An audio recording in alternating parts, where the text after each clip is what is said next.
Filemonga yezilgan xat.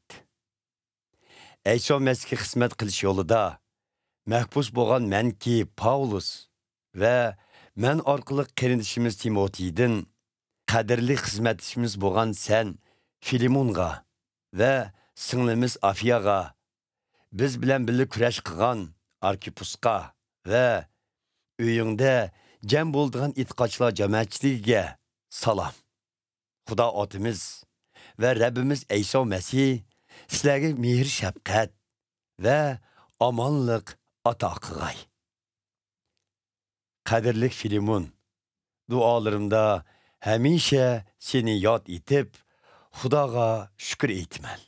Chunki men sening Rabbimiz Eysoga bo'lgan e'tiqoding ve barliq e'tiqodchilarga bo'lgan mehr muhabbating to'g'risida her doim anglab turibman. E'tiqoding sabablik Xudo sana taqdim qilganlarni boshqalar bilan mardlarcha o'rtoqlashishing uchun duo qilaman. Shunda qilsang, bizning Eyso Mesihga mansub bo'lganligimizdan bizga berilgan baxtlarning ne kadar mo'l ekanligini texmo cho'nqur tushunalaysan.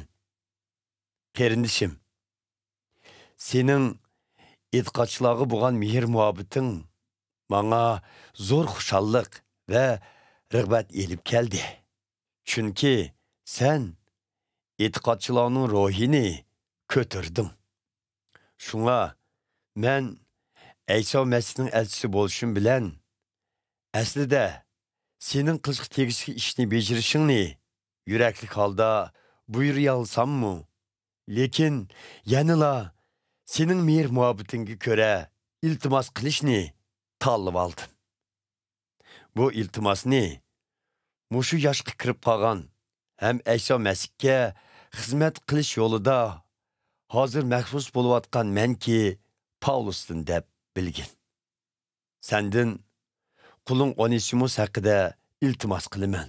U zindondagi vaqtimda men orqali e'tiqodchi bo'lganlikdan o'z o'g'limdek bo'lib qolgan. U burun sana paydasız bo'lsa-mu, ammo hozir sana-mu, manga-mu foydaliqdir. Men hozir uni, ya'ni jon jigirimni sening yiningga qaytiraman. Xush xabarni yetkazganligim uchun mahbus bo'lib, zindonda yetayotgan mushu vaqtimda uni sening o'rningda xizmatimda bo'lish uchun yinimda elib qolg'im bor edi. Biroq sening roziliğini olmag'achqa bunda qilishni xohlamadim. Sening menga majburiy emas, balki rozimanlik bilan yaxshilik qilishingni umid qildim.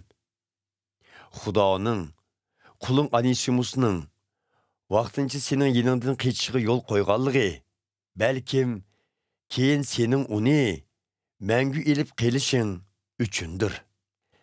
Endi sen uni qul qatorida emas, balki quldan ko'p ustun, söyümlik bir e'tiqodchi qarindishing qatorida ko'rarsan.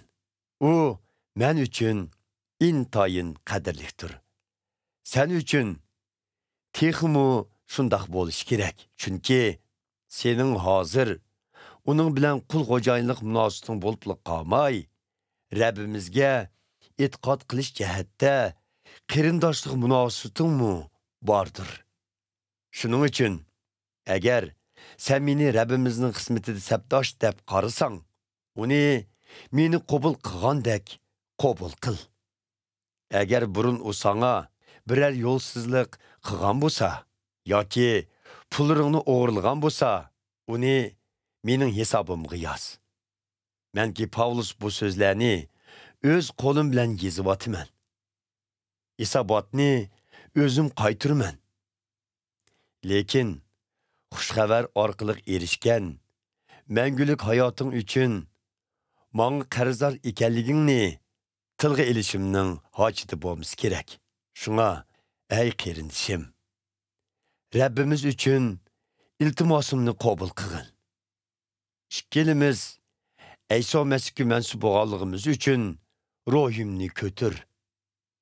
Sözümni anlaydiganlığınğa ve sorğanlarımdan otuq o'rlaydiganligimga cho'nqur ishinib, bu xatni yozdim. Yana bir ish, bana turalg'u joy tayyorlab qo'yg'in.